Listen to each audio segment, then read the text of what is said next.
It covers around 9 million American kids whose parents make too much money to qualify for Medicaid, but don't have access to affordable coverage through their jobs, Kimmel told his audience as he bounced his own baby son, Billy, who just had heart surgery a week ago, in his arms.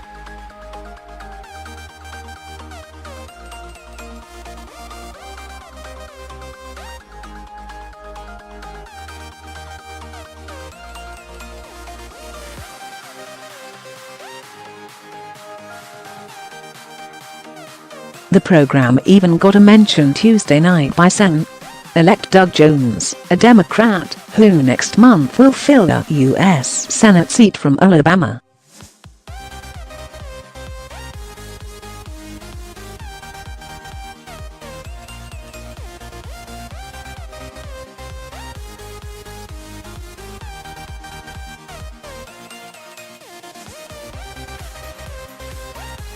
Put it aside and let's do it for those million kids and 150,000 here in Birmingham, Alabama.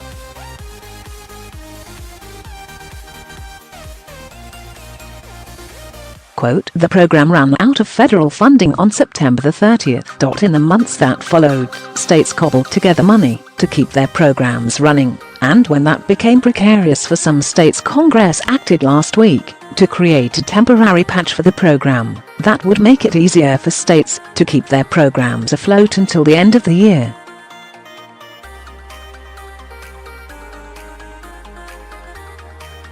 Even then, however, some states have been forced to send out letters alerting parents that the funding for a program that millions of kids depend on could end if Congress doesn't act.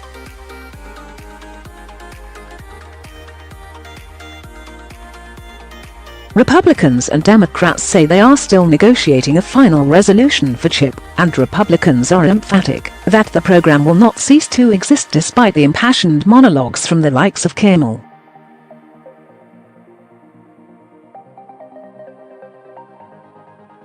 But the program, first authored by late Democratic Sen.Ted Kennedy of Massachusetts and Republican Sen.Orrin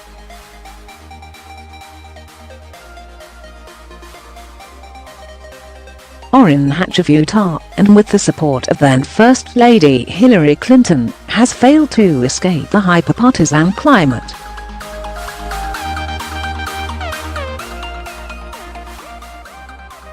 Senate Republicans say the delay on CHIP is merely a result of the fact that the Senate and House are still negotiating a year-end spending bill.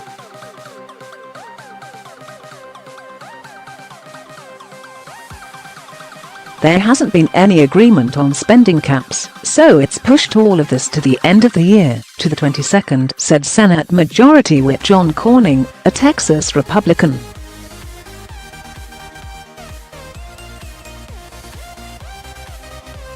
Unfortunately, it looks like we may get kicked over the January before all of this can get done.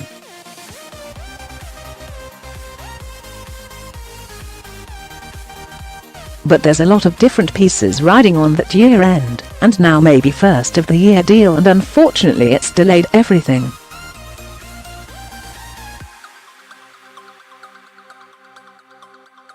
Parents to Congress. My child depends on CHIP for health insurance. Democrats, meanwhile, have argued that Republicans are so concerned about their tax overhaul that they've forsaken CHIP, pushed it off until after they've ensured they have the votes to pass their priority legislation.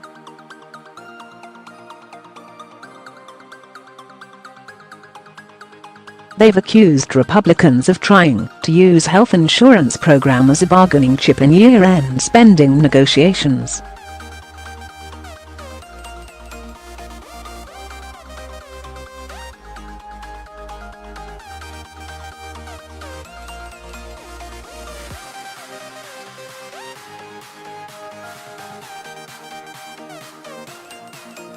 Sen.Tim Kaine, a Democrat from Virginia.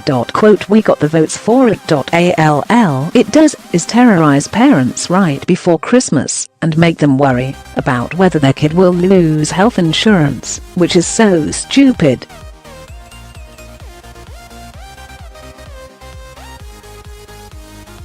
In recent weeks and before Kimmel, CHIP has emerged as a kind of political token.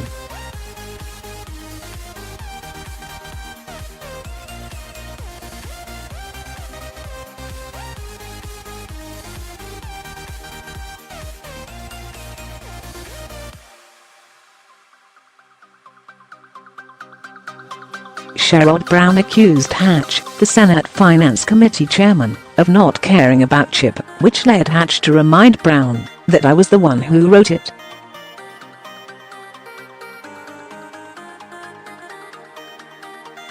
No one believes more in the CHIP than I, Hatch said. "I invented it."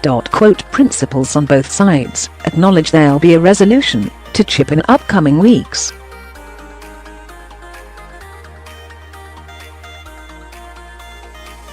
Hatch told reporters Tuesday that Congress would get the job done, and top Democrat on the Finance Committee Ron Wyden of Oregon said he was continuing discussions with Hatch.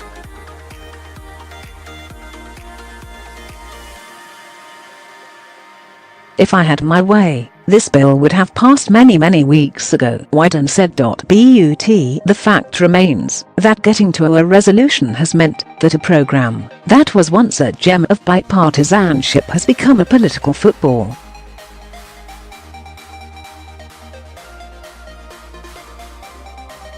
"Most everything has gotten polarized and politicized in this town, so I'm not terribly surprised," said Sen.